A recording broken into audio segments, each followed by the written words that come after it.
Hello, welcome back to the channel. I have done a thing.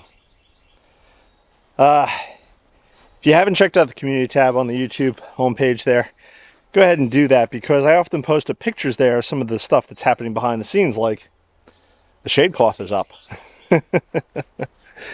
Yeah, so I did that yesterday and it was very muggy, no breeze. It was a little schvetty. Anyways,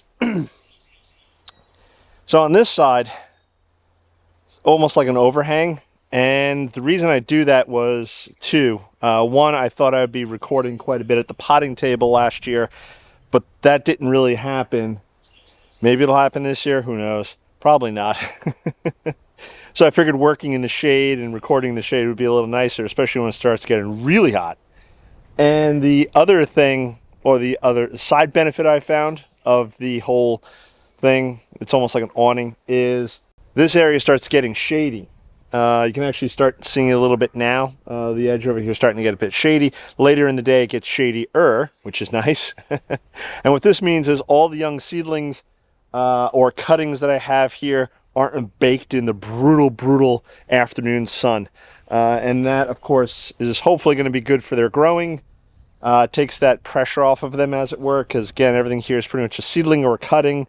So hopefully a lot of my cuttings, though, they start putting on some serious growth this year, and maybe next year, the year after, I can start planting a lot of those out, because I have a lot of boxwoods and privet and whatnot that needs to get planted out. And yeah, but that's not why you tuned in today. You tuned in probably because you saw the ridiculous title and thought, what the f is he talking about?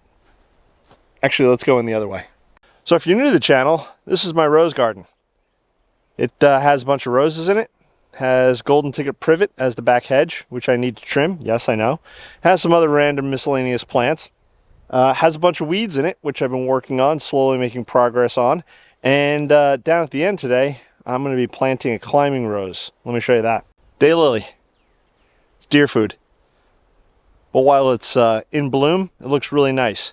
The Jenke fence here is just sort of peace of mind for me, really, to try to thinking that I'm going to try to keep the deer out some way, but no. What works better is the motion sprinkler that I have. So if they get within like 100 feet, it goes off and it frightens them, so they run away, which is good until they no longer become frightened of it, and then it becomes a problem. But one bridge at a time. I didn't even think about it yesterday, but what I should have done was taking pictures of some of the, not pictures, but taking some video of some of these roses, that because they were in bloom, but I had to deadhead them because a lot of the blooms were pretty much done. So, but I'll try to get some pictures up on Instagram. So if you don't follow me on Instagram, give a follow on Instagram.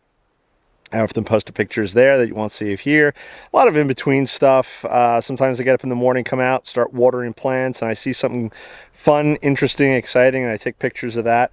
I recorded about 2 minutes, or I talked for about 2 minutes and didn't record any of it.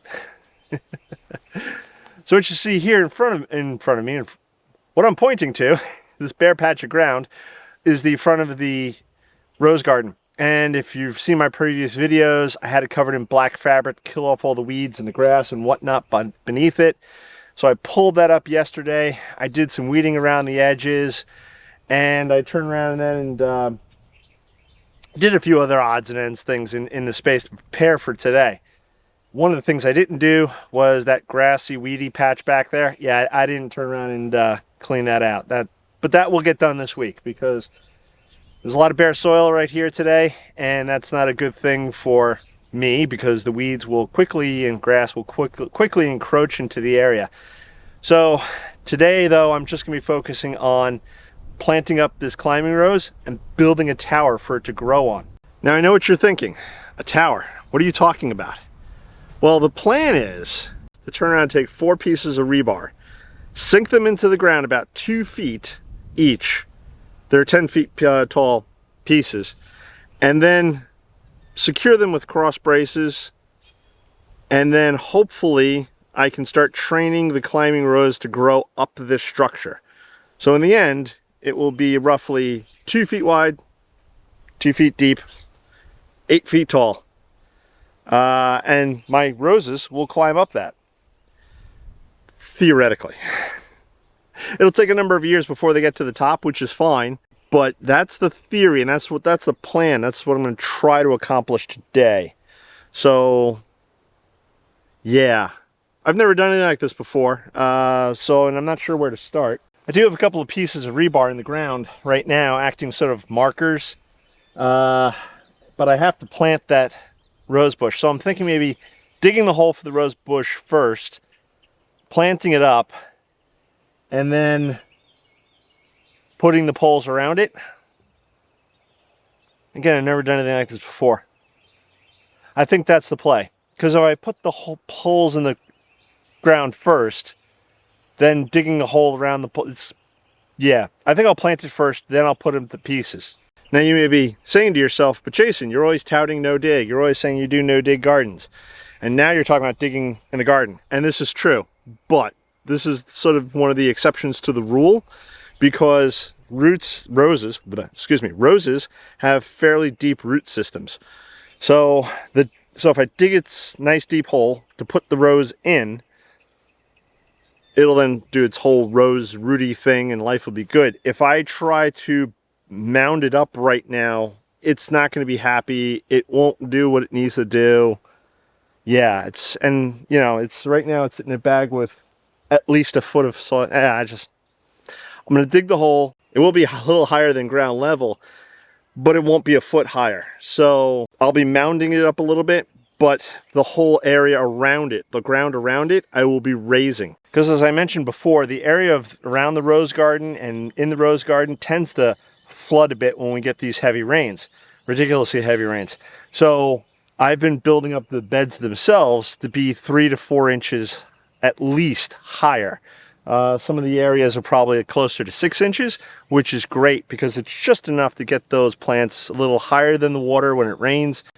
And the higher it is, the quicker it'll dry out as the water recedes, and then the happier the plants will be. Let me get to digging, and then we'll start planting and go on from there.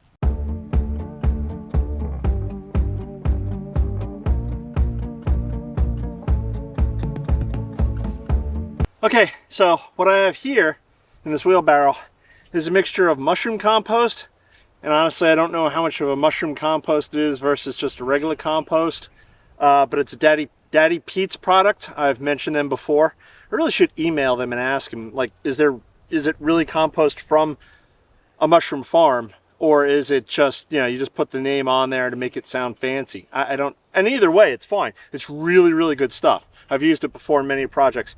And I also added in Daddy Pete's planting mix, and what that is wood chips, which are, I don't know, ½ inch in size or so. It's fairly sizable, sizable chunks, with cow manure, aged cow manure. So it's not fresh, it's aged cow manure. What I do is I mix 1 bag of each together, and then I just use that as my planting mix. I've used it on my many trees, quite a few shrubs. Stuff works really well. I like the combination because you're getting probably some nice nutrition out of the mushroom compost. Of course, you're getting the nutrition out of the cow manure, and the bigger pieces of wood chip allow for better drainage. Ground is just pretty cruddy once you get below a certain depth. And again, that's another reason why I'm digging a hole, or I've dug a hole so deep. I've turned around and added in some Riverstone, mixed that in the base. Again, hopefully that helps with drainage. And I've mixed in a little of the Daddy Pete's already into the bottom, mixed all that together with the native soil. So again, hopefully all this adds to better drainage and adds to the nutritional value of the soil.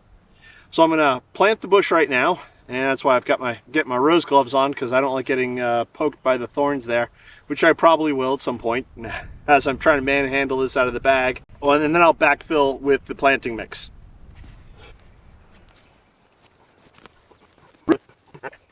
The compost or the planting mix I once planted in is probably very well devoid of any nutrients. Again, it's been sitting in the bag for about 2 years. It looks like it's got a pretty good root system here.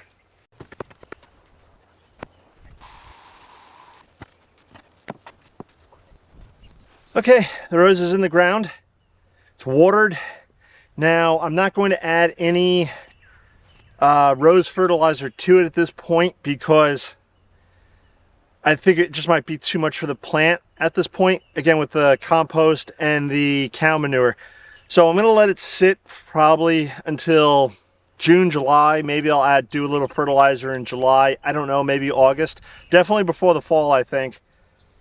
But right now, I could be wrong, and if I am, leave a comment below. If you guys grown roses before, which I'm sure many of you have, please let me know. Do you think I'm doing something wrong here? Leave those comments below. Let me know what you think.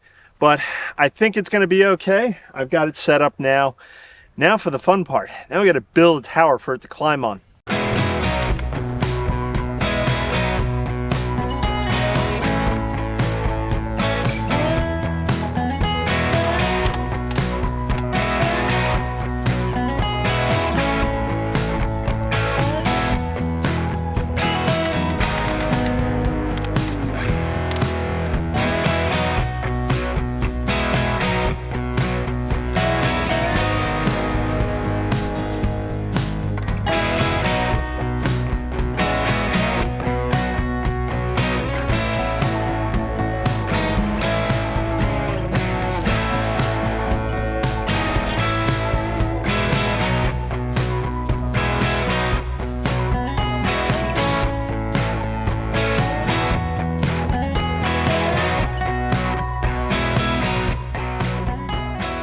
Okay, so this dodgy looking tower behind me is about as good as it's going to get today. Yeah, that's in my mind it was a lot better, and I'm pretty sure that the biggest problem I have is I didn't start with a square base. That's problem number one. Problem number two is rebar isn't exactly perfectly square itself. It's not perfectly straight. There's little imperfections to it. And I just don't mean the ribbing that's on the rebar. Because again, it's not really meant to be used like this. You're supposed to be dropping rebar into cement and you hide the imperfections in the cement. I'm probably going to fiddle with this for another few weeks, however long I take to fiddle with it. But I think the concept is sound. Because I have seen it done. That's why I came up with this idea. I saw it done on a television channel thing. They had this done. They had a couple of pillars. I think it was like 3 or 4, and it was defining a space, whatever it is. I really wanted my climbing rose on an arch, and I wanted to buy an arch kit, but the arch kit was way too expensive. This is like less than $50. So I'm building this tower, but yeah, it's completely dodgy looking. So again, I will fiddle with this for a while. The climbing rose is in the ground. It's gonna take a while to start growing before I can start training it up, climbing it up this. I initially was gonna go for a 4x4 wide tower, but then I thought, no, let's go 2x2, which is actually a much better idea because that's still a lot of volume and space for the climbing rose to fill. Now, the protruding bars on either end, I'm not sure if I'm gonna cut them yet or if I'm gonna leave them and then just you know have branches of the rose go out onto them. I might cut the lower ones, leave the higher ones. So this rose is the Generous Gardener by David Austin. Oh, it's David Austin Rose, the Generous Gardener. And it's supposed to get 10 to 12 feet high. And this is an 8-foot tower. Because I put 2 feet into the ground, hoping that this tower wouldn't blow over during a hurricane or any other nonsense. So theoretically, it should grow all the way to the top in 2, 3, 4, 5 years, however long it takes. And then I can have like little bits of it arching off. I think that'd be pretty cool. I may leave the top however this ends up in the end. But yeah, the lower ones I may wind up cutting off.